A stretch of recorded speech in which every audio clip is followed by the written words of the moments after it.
Hello shalom everyone. एक बार फिर से पुनः आप सभी का आज के इस मनन में मैं स्वागत करता हूं। आइए हम सब मिलकर परमेश्वर के वचन का मनन करें और आप मेरे साथ निकाल सकते हैं मत्ती रचित सुसमाचार उसका 23वां अध्याय। 23वें अध्याय का आरंभ होता है यीशु मसीह का अपने शिष्यों से और उस भीड़ से बात करते हुए और उन्हें निर्देश देते हुए कि वे शास्त्रियों और फरीसियों की शिक्षाओं से उनके जीवन से अपने आप को बचा के रखें। बेशक उनको मूसा की गद्दी पर विराजमान किया गया है, तो वो उनसे कहता है कि तुम उनकी आज्ञाओं को तो जरूर मानना, पर तुम उनके समान मत बनना। क्यों? क्योंकि उन्हें चौक में प्रार्थना करना, ऊंचे ऊंचे सिंहासनों पर बैठना और अपने वस्त्रों की छोरों को बढ़ाना और अपने आप को गुरु कहलाना उनको पसंद आता है। लेकिन यीशु मसीह अपने शिष्यों को और उस भीड़ से कहता है कि तुम सबका एक ही गुरु है, तुम सबका एक ही पिता है और तुम सबका एक ही स्वामी है। और इसके द्वारा प्रभु यीशु मसीह इस बात को सिखाना चाह रहा है कि हम अपने आप को प्रभु की ओर उठाएं और उसे अपना गुरु, अपना स्वामी और अपने जीवन में अपने पिता की रीति से, अपने स्वामी की रीति से उसको स्वीकार करें। और इसलिए उसके आगे यीशु मसीह कहता है कि तुम अपने आप को बड़ा मत बनाना, पर अपने आप को छोटा बनाना। दूसरों के लिए तुम अपने आप को सेवक बनाना, क्योंकि जो कोई अपने आप को बड़ा बनाएगा तो वो छोटा किया जाएगा। और आगे कहता है, और जो कोई अपने आप को छोटा बनाएगा तो वो बड़ा किया जाएगा, जैसा कि हम बीते सुसमाचार में अध्याय में हम पढ़ चुके हैं। तो यीशु मसीह अपने भीड़ को और उन चेलों को एक शिक्षा दे रहा है, उन्हें दिशा निर्देश दे रहा है। लेकिन इसके साथ ही साथ यीशु मसीह उन शास्त्री और फरीसियों के पाखंड की भत्सना करता है, अर्थात वो उनको हाय बोलता है। जब इस वचन को हम पढ़ते हैं तो यहाँ पर हम इस बात का वर्णन पढ़ते हैं कि प्रभु यीशु मसीह तकरीबन 7 बार उन शास्त्री और फरीसियों के लिए, उनके कारणों के लिए उनको हाय बोलता, उनकी आलोचना करता, उनकी भत्सना करता है। और एक बड़ी आलोचना हमें यहाँ देखने को मिलती है जो प्रभु यीशु मसीह शास्त्री और फरीसियों के लिए कहता है। तकरीबन 7 टाइम्स, 7 बार, पद 13 से लेके पद 29 तक हमें यह देखने में मिलेगा, जब प्रभु यीशु मसीह कहता है, हे कपटी शास्त्रियों और फरीसी, तुम पर हाय, तुम मनुष्यों के लिए स्वर्ग के राज्य का द्वार बंद करते हो, ना तो तुम स्वयं ही उसमें प्रवेश करते हो, ना उसमें प्रवेश करने वालों को प्रवेश करने देते हो। तो प्रभु यीशु मसीह 7 टाइम्स, 7 बार हाय कहता है उन कपटी शास्त्रियों को, फरीसियों को। पहली बार वो कहता है कि तुम ना तो स्वयं स्वर्ग के राज में प्रवेश करना चाहते हो, और जो करना चाहता है तुम उसको भी करना नहीं चाहते कि वो स्वर्ग के उस राज्य में प्रवेश करे। अर्थात तुम ऐसे नियम कानूनों को उनके ऊपर लाद रहे हो, थोप रहे हो, जिनको तुम स्वयं नहीं करते। फिर आगे फिर वो कहता है, कपटी शास्त्री फरीसियों, तुम पर हाय। और ऐसे कह करके प्रभु यीशु मसीह 7 टाइम्स, 7 बार उन शास्त्रियों फरीसियों की कड़ी आलोचना करता है और उसके साथ ही साथ उनकी भत्सना करता है और उन पर हाय बोलता है।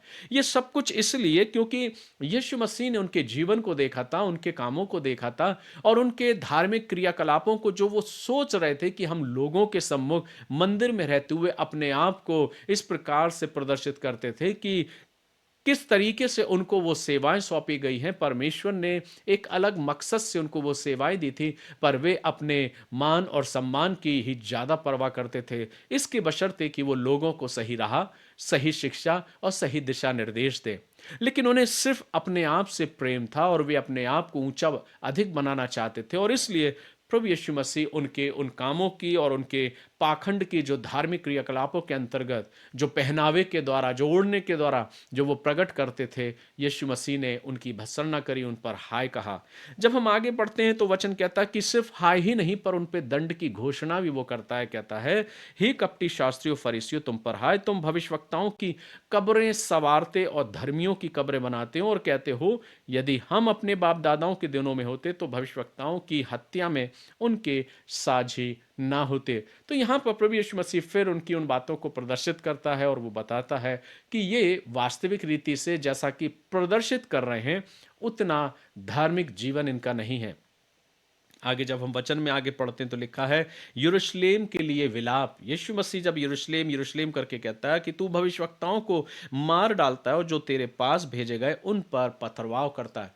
प्रभु यीशु मसीह अपने उन भविष्यवक्ताओं के लिए और उन संदेश वाहकों के लिए, जिनको हर बार बारी बारी से परमेश्वर ने तैयार किया था और यरूशलेम में भेजा था कि वे परमेश्वर की ओर से दिए गए संदेश की उस चेतावनी को वो पाकर अपने जीवन में परिवर्तित हों, अपने आप को परिवर्तित करें और परमेश्वर की ओर अपने रुख को करें। लेकिन देखा यह गया कि उन्होंने परमेश्वर के तरफ अपने रुख को नहीं किया। परमेश्वर की चेतावनी, परमेश्वर के न्याय, उसके दंड और उसके प्रेम को उन्होंने नहीं पहचाना। यहाँ पर प्रभु यीशु मसीह परमेश्वर के द्वारा प्रदत्त उस प्रेम को भी प्रकट कर रहा है। वो कह रहा है कि कितनी ही बार मैंने चाहा कि जैसे मुर्गी अपने बच्चों को अपने पंखों के नीचे इकट्ठा करती है, वैसे ही मैं भी तेरे बालकों को इकट्ठा कर लूं, पर तुमने ना चाहा। तो यहां पर यीशु मसीह इस बात को प्रकट करना चाह रहा है कि अक्सर परमेश्वर ने तुम्हारे पास हर एक भविष्यवक्ता को भेजा, संदेश वाहकों को भेजा, पर तुमने उनकी भी ना सुनी। और अब परमेश्वर को भाया कि वो स्वयं अपने पुत्र को तुम्हारे मध्य में भेजा है। और कई बार लोगों ने उससे पूछा कि तू कौन है, किस अधिकार से करता है, तेरे पास ये अधिकार कहाँ से आया, तू अपने आप को इस प्रकार से क्यों कहता है। ऐसे ना जाने कितने प्रश्न उन फरीसियों ने और उन शास्त्रियों ने यीशु मसीह से किए, पर उन्होंने उस पर विश्वास नहीं किया।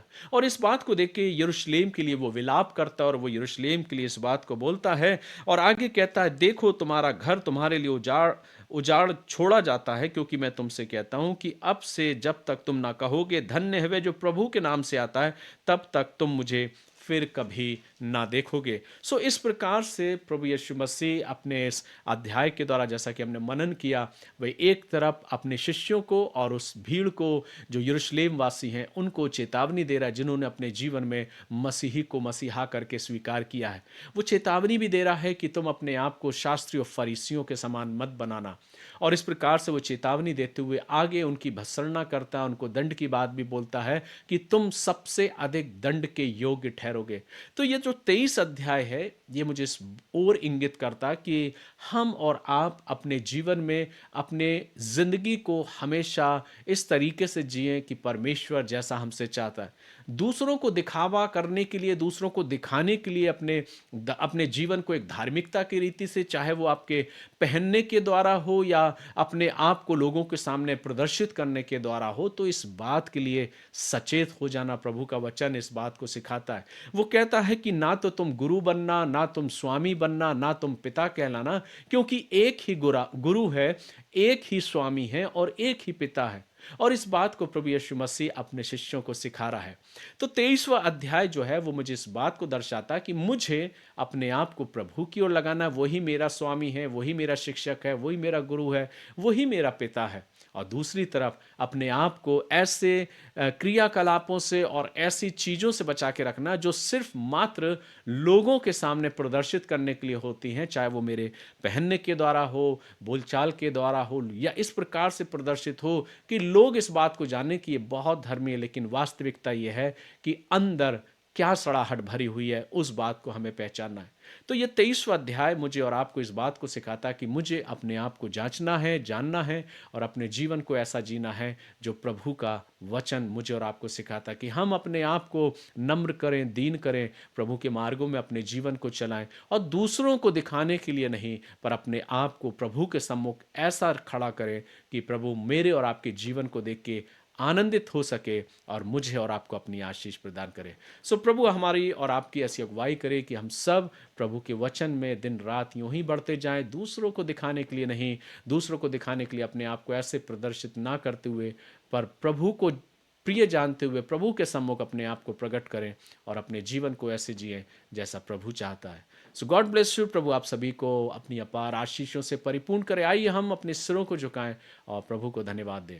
प्यारे प्रभु, पुनः एक बार फिर से आपके करीब आते हैं, धन्यवाद देते हैं आज के इस खूबसूरत और आशीषित पल के लिए। प्रभु, जो वचन आपने हमको दिया पिता कि हम अपनी ज़िंदगी को, अपने जीवनों को जांचें और जैसा आप चाहते हैं प्रभु वैसे जीवन को हम जीने पाएँ। आप हमारी अगुवाई करें, आप हमें संभालें और आपका मार्गदर्शन सदैव हमको मिलता रहे, ऐसी हमारी प्रार्थना है। हर एक सुनने वालों पर और हमारे साथ जुड़ने वालों पर प्रभु आपकी अपार आशीषों भर हाथ चाहते हुए प्रार्थना यीशु ख्रीस्ट के नाम से का मांगते, सुनिए, ग्रहण कीजिए, आमीन। अब हमारे प्रभु यीशु मसीह का अनुग्रह, परमेश्वर पिता का प्रेम और पवित्र आत्मा की संगति, सहभागिता और उसकी आशीषें आप सभी के साथ आपसे लेकर युगानुग तक होती रहे, परमेश्वर पिता, पुत्र और पवित्र आत्मा के द्वारा, आमीन। God bless you. प्रभु आप सभी को आशीष दे।